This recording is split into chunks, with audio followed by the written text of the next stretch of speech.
Right now, how parts of southern Wisconsin are still feeling the lingering effects of flooding from this winter and spring. And almost a year later, we're still learning more about what led up to the Sun Prairie explosion as we hear from the contractor who hit the gas line.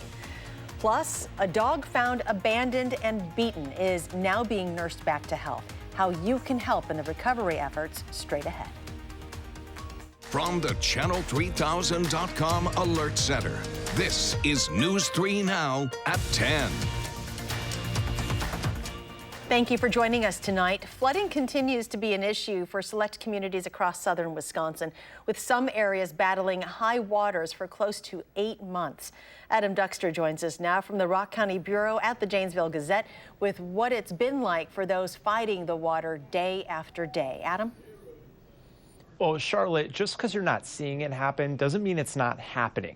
At least that's what I learned as it pertains to flooding in Rock County today, which for some has become the new normal.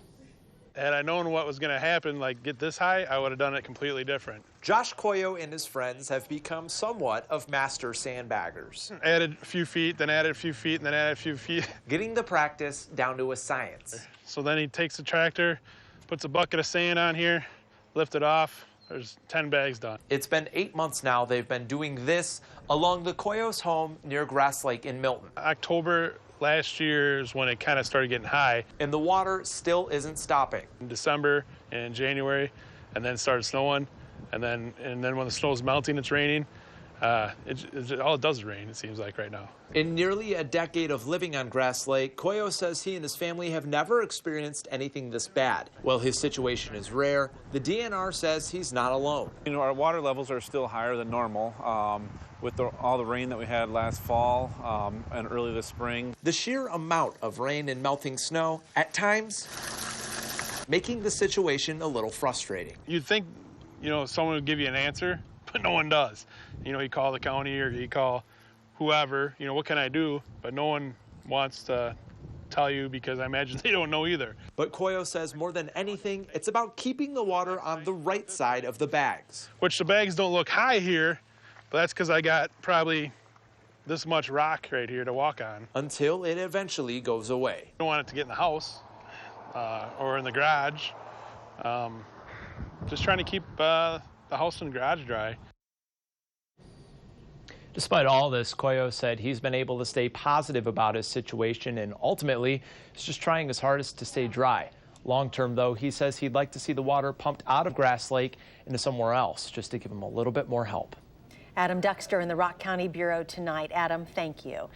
And unfortunately, there is some rain in the forecast. Here's meteorologist Dave Caulfield with your first alert forecast. Dave? Yeah, especially as we head into tomorrow, Charlotte, showers and thunderstorms are possible basically throughout our Saturday. We did see a few light showers south of Madison roll through over the last few hours, but for most of Friday, the rain has stayed north of Dane County. In Madison and the WISC-TV Skycam, looking at mostly cloudy skies. Temperatures have moved into the mid-60s right now in Madison, low 60s in Janesville, still near 70 in Milwaukee. Wind gusts, though, are still pretty high in some spots, about 20 to 30 miles per hour along the lakeshore in Milwaukee. Gusts of about 45 miles per hour. Day planner for tomorrow, less breezy, but we do get the chance of showers and thunderstorms with temperatures staying in the low 70s for highs. We'll time the rain chances out hour by hour and talk about what to expect for Father's Day in your first alert forecast in just a few minutes.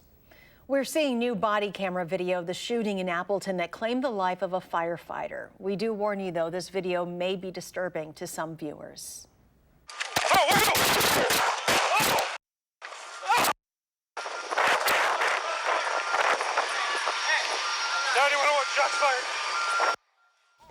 The Outagamie District Attorney confirmed that when first responders arrived on the scene, the suspect, Reuben Houston, was displaying symptoms of an overdose on the bus. Firefighters had to give him 2 doses of Narcan to revive him. The shooting happened moments after he exited the bus, and first responders wanted to transport him to the hospital. Appleton firefighter Mitch Lundgaard died in that shooting. An officer and bystander were also shot. The suspect was shot and killed. All officers involved have been cleared of any wrongdoing. Appleton firefighters are among those helping the Madison Fire Department this weekend while they attend a memorial service for one of their colleagues. 38-year-old Todd Mahoney died following the swimming portion of last week's Ironman triathlon. 19 departments from across the state will help cover shifts during memorial events on Sunday. Appleton's team will man Fire Station 1 downtown, where Mahoney most recently served. The official cause of his death is still under investigation. So did the subcontractor violate state law on the day of the deadly explosion in Sun Prairie? That's what Wisconsin's Public Service Commission is now trying to determine. Subcontractor VC Tech was hired by Bear Communications to install a fiber optics line for Verizon in downtown Sun Prairie, but struck a gas main, causing the explosion last July. The utility company contracted to mark the job site, USIC Locating Service, filed a complaint against VC Tech, alleging that the company should have called Diggers Hotline before starting work. But today, VC Tech's lawyers said those claims are false, and the company's owner testified that Bear Communications employees told him he was okay to dig. I started pulling back, and after 40 feet, the workers, they start smelling gas. So what did you do then? I stopped and I called 911. The next day when we were doing the ticket search, over a couple-day period, we had learned that VC Tech did not have a ticket in the area. If the state does find wrongdoing on VC Tech's part, the company could face up to $500,000 in fines. A decision is expected by the end of the summer. And there is more information coming out today on this explosion, specifically what may have sparked it. Investigators are still trying to piece this together. We know that the gas leak was caused by drilling in the wrong spot. But what about the explosion and fire afterwards? In a separate investigation, the Department of Justice's Division of Criminal Investigations looked into what caused the explosion and subsequent fire. According to documents, quote, due to the large amount of potential ignition sources present in the area of the explosion, a specific ignition source could not be identified, end quote. And important to note, none of the parties involved in the explosion were ever found criminally responsible. New tonight at 10, officials say a group of children beat a goose to death with a stick in a Baraboo Park this afternoon. The Sauk County Sheriff's Office was called to Haskins Park in West Baraboo at 3:30 this afternoon. Officials confirmed the goose was found dead and are looking for the people involved. Madison police are asking for the public's help identifying two people suspected of stealing a kitten from a Northside pet store.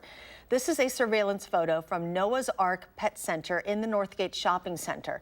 Police say the theft happened around 8:30 Wednesday night. Anyone with information is asked to call Crime Stoppers. The Sauk County Humane Society is asking the community to pitch in to help a dog who they found abused and abandoned on the side of a highway. Jerry had surgery today to help him heal from his injuries. Veterinarians tell us he has a broken jaw and will have to have nearly all of his teeth removed. A person called the Sauk County Humane Society after seeing someone throw him out of a car window on the side of the road, but said they couldn't get a description of the car because it was dark.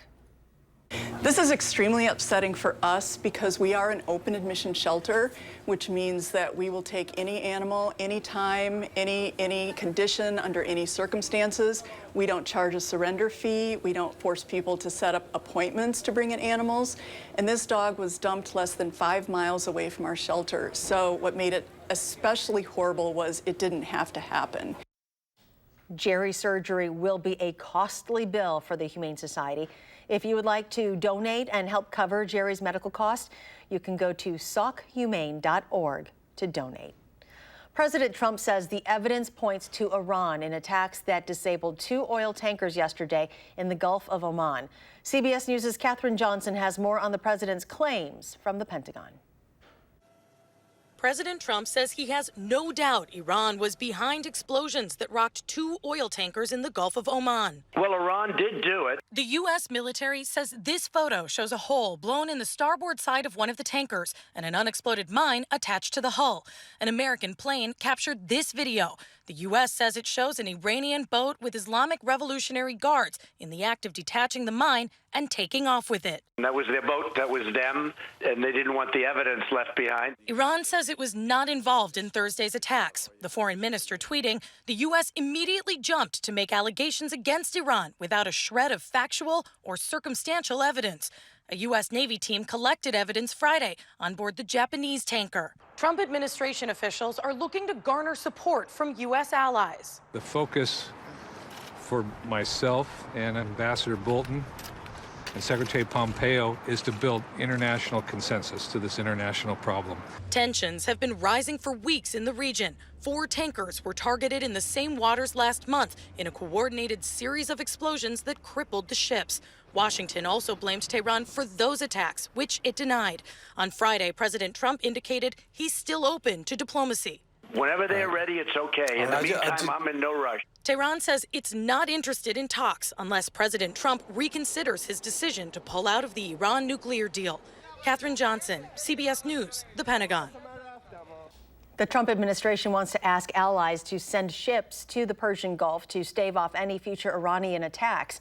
So far, only Great Britain clearly supports the U.S. version of events.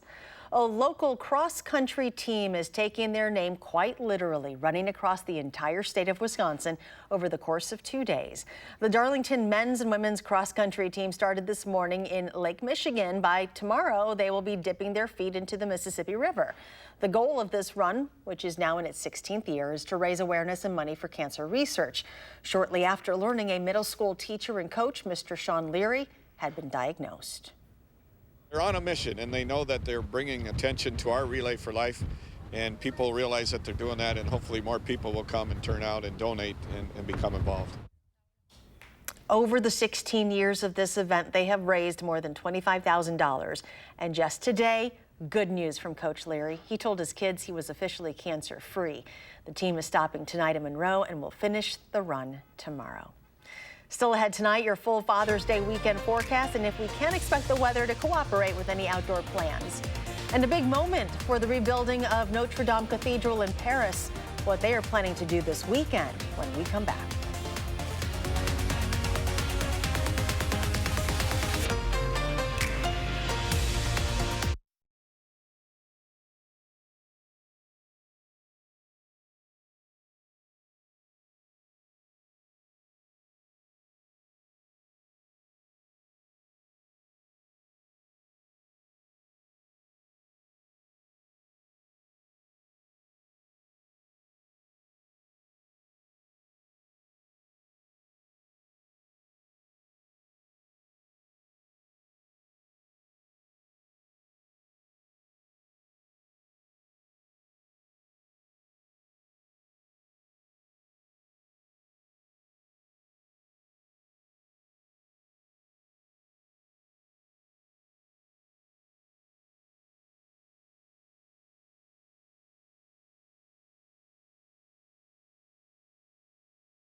Welcome back. American Family Insurance is reintroducing native Wisconsin prairie plants around its headquarters. The company says it's part of their sustainable land management plan. Crews are out digging up the 15 acres of land today and replanting the area around the AmFam headquarters on Madison's northeast side. This is a multi-year process where they plan to reintroduce 80 species of native plants. We're looking forward to a long-term prairie. Expectations are, though, that prairies do take a long time to establish, so the first few years it might look a little weedy, but like I said, it could take up to 10 years to really see a lot of good plants. Over the past few years, corn and soybeans were planted to help sterilize the soil. Now they are following that up with a seed mixture comprised of dozens of species of grasses and wildflowers. Colorado has made more than $1 billion in revenue from marijuana sales since it was legalized in 2014. That total is from the marijuana tax plus license and fee revenue combined. Marijuana sales alone have exceeded $6.5 billion. The Notre Dame Cathedral in Paris will hold a small mass tomorrow night, the first time since the April fire that destroyed parts of it.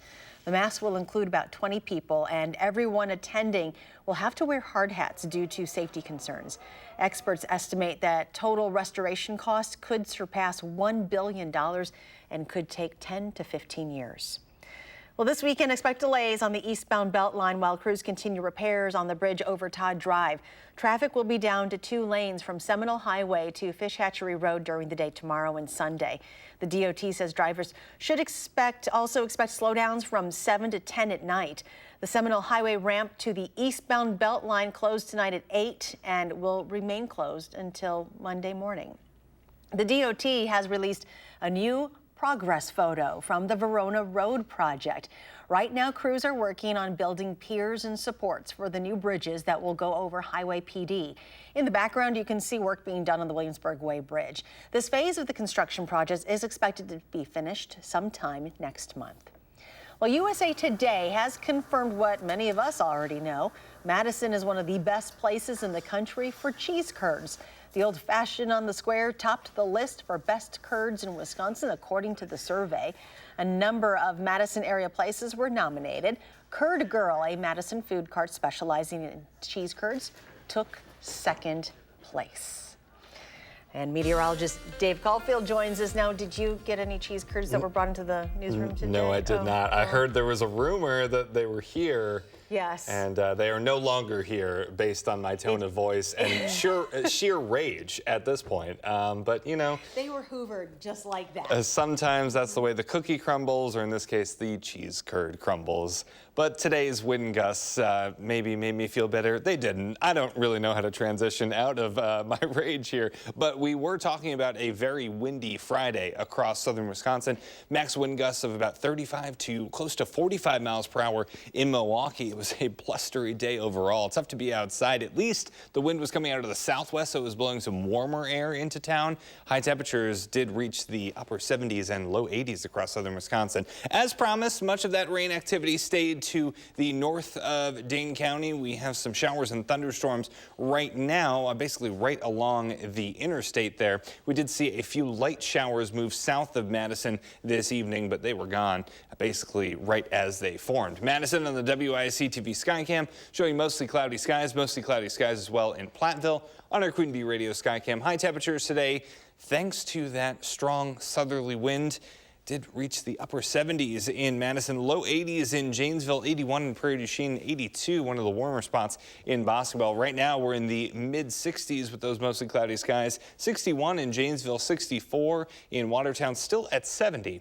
in Milwaukee. So it is Father's Day on Saturday. So here is what we are expecting as far as weather conditions. It's kind of a mixed bag of a day because we're starting off with the threat of a few showers, temperatures in the 50s. By noon, though, I really start to see that activity winding down. So maybe a shower here or there, but mainly we're dealing with cool conditions with clouds. And then I do think that we will see a dry afternoon and evening for plans with Dad. That's when you want to try and get those done, especially if they are outdoors. Overnight, becoming mostly cloudy, a chance of showers and thunderstorms builds in by the morning hours. Temperatures in the upper 50s. For tomorrow, I think we will touch the low 70s before that front comes through. It really does depend on exactly how fast that moves.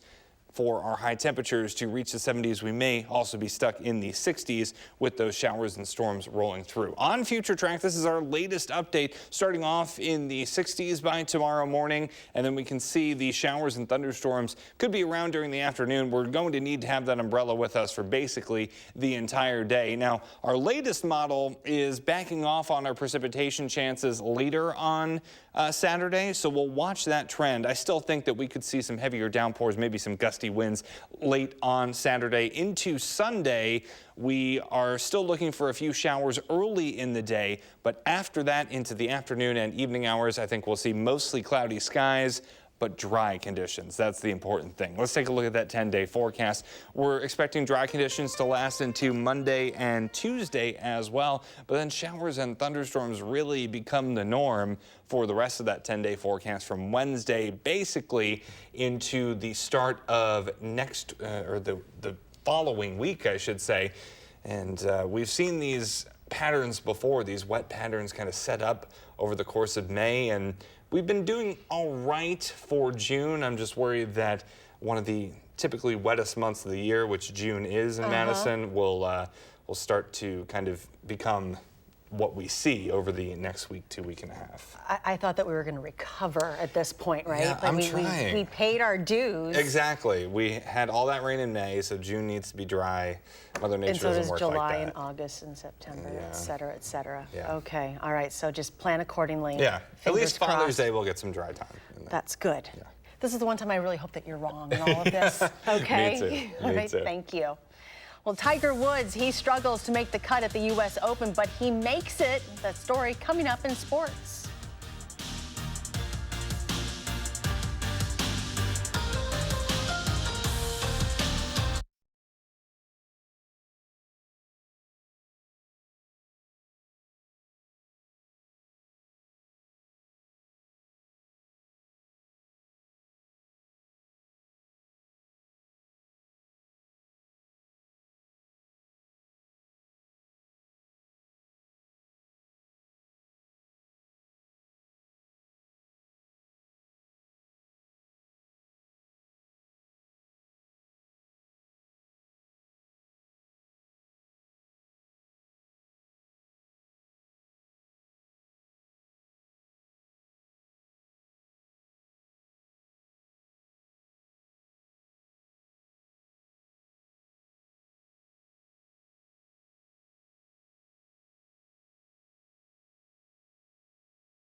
Brewers got to spend their day off yesterday in San Francisco. It sounds like a pretty good deal. Tonight, back to work to open a weekend series against the Giants. Here's the most interesting play of the night so far. The Giants' Kevin Pillar tries to steal second. Yasmani Grandal's throw bounces past Orlando Arcia, but Pillar trying for third. Hernan Perez backs up the play, throws Pillar out by 1.5 miles. Brewers have a run. It's on this pass ball by former MVP Buster Posey. Arcia scores, but Pablo Sandoval has just hit a 2-run homer off Zach Davies. So right now in the fourth is Giants 2, Brewers 1. The Cubs and Dodgers are tied 3-3 in the fourth in Los Angeles. The Madison Mallards win again tonight at Warner Park against the Wisconsin Woodchucks. The final, Ducks 5, Chucks 3. The Mallards now 14-4 in the season. The Woodchucks and Mallards play again tomorrow night, 6:05 at Warner Park. Second round of the U.S. Open Golf Championship at Pebble Beach. They can play until about 9 o'clock our time out west. And Gary Woodland comes on late and takes the lead by hitting big benders like that. Tiger Woods was in pretty good position for most of the day, then bogeyed his final 2 holes to shoot 1 over par today. Now even par for the tournament. So Gary Woodland takes a 2-shot lead on Justin Rose of the weekend. Rory McIlroy, Louis Oosthuizen, and Aaron Wise tied for third at 5 under. Brooks Koepka will be a factor in the weekend. Phil Mickelson 1 under, tied for 27th. Tiger Woods makes the cut, but he's 7 shots out. FIFA Women's World Cup in France, England and Argentina. England was 11 for 11 in penalty kicks all time in the Women's World Cup. Now they're 11 for 12 as Argentina makes the save. But England has a beautiful run down the pitch in the 62nd minute. Beth Mead to Jodie Taylor. England makes the round of 16 with a 1-0 win over Argentina. Italy beat Jamaica 5-0. Japan 2, Scotland 1. The United States' next game is Sunday at 11 a.m. against Chile. At the WIA State Girls Soccer Tournament today, Wanakee is the only local team playing today. The Warriors face Muskego in the Division I semifinals at Eline Soccer Park in Milwaukee. Muskego gets the jump with 2 goals in the first 62 minutes. Heather Blair and Jackie Jarris score, and Wanakee's in a bit of trouble, down 2-0. But 81st minute, glimmer of hope. Sarah McLaughlin scores on a penalty kick. Her 25th goal of the season. That's as close as the Warriors would get as Muskego wins 2-1. 2 local teams will be playing for state championships in soccer tomorrow against 2 of the most successful soccer programs in the state. Edgewood faces Catholic Memorial, Division III. That'll be at 11 o'clock tomorrow morning, while Oregon faces Whitefish Bay in Division II. That'll be at 1:30 tomorrow afternoon in Milwaukee. And terrible news on Golden State Warriors guard Klay Thompson. He landed awkwardly on his left leg driving to the basket in Game 6 of the NBA Finals last night. Today they announced Thompson has a torn ACL in his left knee, could be out up to 9 months. And the Toronto Raptors, of course, won Game 6 and the NBA championship with a 114-110 win, stopping the Warriors from a 3rd straight NBA title. And we'll be right back.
Showers and storms possible throughout much of tomorrow. Temperatures should make it into the low 70s, but much of the day will be in the 60s. Good news is for Father's Day, we get the rain out of here by the time we get to the end of the morning, so afternoon and evening plans with Dad looking good. Dry weather lasting into Monday and Tuesday.